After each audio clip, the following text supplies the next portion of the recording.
കോൺഗ്രസ് കൊണ്ടുവന്ന പല രീതിയിലുള്ള ക്ഷേമ പദ്ധതികളെയും പേര് മാറ്റിക്കൊണ്ട് അതിനൊക്കെ BJP പുതിയ രീതിയിലുള്ള അവരുടെ പൂർവികരായ RSSലെ അല്ലെങ്കിൽ BJPയുടെ നേതാക്കളുടെ പേരിലൊക്കെ പല രീതിയിലുള്ള ക്ഷേമ പദ്ധതികളെയും അവരുടേതായ യോജന എന്ന രീതിയിൽ പേര് മാറ്റുന്ന നയമാണ് തുടരുന്നതെന്ന് കോൺഗ്രസ് വെറുതെ പറഞ്ഞതല്ല. ഏറ്റവും ഒടുവിൽ ഇപ്പോൾ റൂൾ 115/1 അത് കൃത്യമായി ഇപ്പോൾ അവതരിപ്പിച്ചിരിക്കുന്നത്, അതായത് സ്പീക്കറുടെ മേശപ്പുറത്ത് കത്തിന്റെ രൂപേണ വെച്ചിരിക്കുന്നത് മറ്റാരുമല്ല, തമിഴ്നാട്ടിലെ വിരുദനഗറിൽ നിന്നുള്ള കോൺഗ്രസിന്റെ MP ആയ മാണിക്യം ടാഗോർ തന്നെയാണ്. അതായത് പ്രധാനമന്ത്രി നരേന്ദ്രമോദിയും അതുപോലെ ലോക്സഭയിലെ അംഗമായിട്ടുള്ള അനുരാഗ് താക്കൂറും ലോക്സഭയെ തെറ്റിദ്ധരിപ്പിച്ചിരിക്കുന്നു, പാർലമെന്റിനെ തെറ്റിദ്ധരിപ്പിച്ചിരിക്കുന്നു. പ്രസിഡന്റിന്റെ രാഷ്ട്രപതിയുടെ നന്ദി പ്രമേയ ചർച്ചയുമായി ബന്ധപ്പെട്ട കാര്യത്തിൽ രാഷ്ട്രപതിയെ കൊണ്ട് പറയിപ്പിച്ച കാര്യങ്ങളിൽ അതിനകത്ത് കോൺഗ്രസ് അവരുടെ മാനിഫെസ്റ്റോയിൽ പറഞ്ഞിരിക്കുന്ന ചില ക്ഷേമ പദ്ധതികളുമായി ബന്ധപ്പെട്ട്, അതായത് ആനുകൂല്യങ്ങൾ നൽകും എന്ന വാഗ്ദാനം, ആ വാഗ്ദാനം ഇവിടെ വാഗ്ദാനം നൽകി കഴിഞ്ഞിരിക്കുന്നു എന്ന രീതിയിൽ തെറ്റിദ്ധാരണ പരത്തിയ വിഷയമാണ്.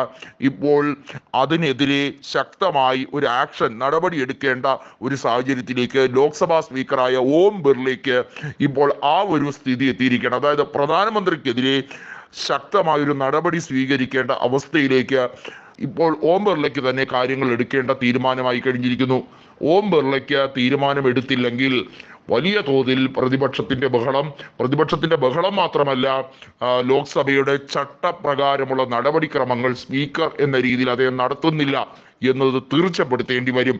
മാണിക്യം ടാഗോർ മാത്രമല്ല, ഇപ്പോൾ ഉള്ള പ്രതിപക്ഷത്തെ ഓരോ അംഗങ്ങൾക്കും സഭയിലെ റൂളുകളെ കുറിച്ച് വളരെ വ്യക്തമായി തന്നെ ബോധ്യമുണ്ട്.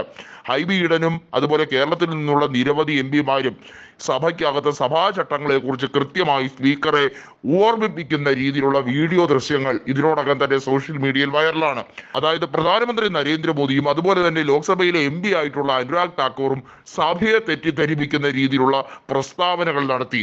അതുമാത്രമല്ല, കോൺഗ്രസും BJPയും നേർക്കുനേർ ഏറ്റുമുട്ടിയപ്പോൾ കോൺഗ്രസിന് വോട്ട് ഷെയറും വോട്ട് വീതവും കുറഞ്ഞു എന്നുള്ള തെറ്റിദ്ധാരണപരമായിട്ടുള്ള വാർത്ത, അതിനെയും രാഷ്ട്രീയപരമായി കോൺഗ്രസ് നേരിടുന്നുണ്ട്.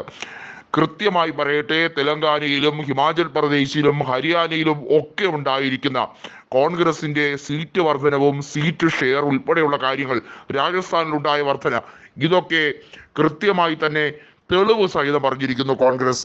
അതുമാത്രമല്ല, നിരവധിയായിട്ടുള്ള ക്ഷേമ പദ്ധതികൾ BJP വാഗ്ദാനം കൊടുത്തത് മാത്രമാണ്, അതല്ലാതെ ഇതൊന്നും നടപ്പിലാക്കിയിട്ടില്ല. പക്ഷെ രാഷ്ട്രപതിയെ കൊണ്ട് നന്ദി പ്രമേയ ചർച്ചയിൽ ഇതെല്ലാം നടപ്പിലാക്കി എന്ന രീതിയിൽ പറയുന്നത് ഏത് രീതിയിലാണ്, ഏത് ന്യായമാണ്?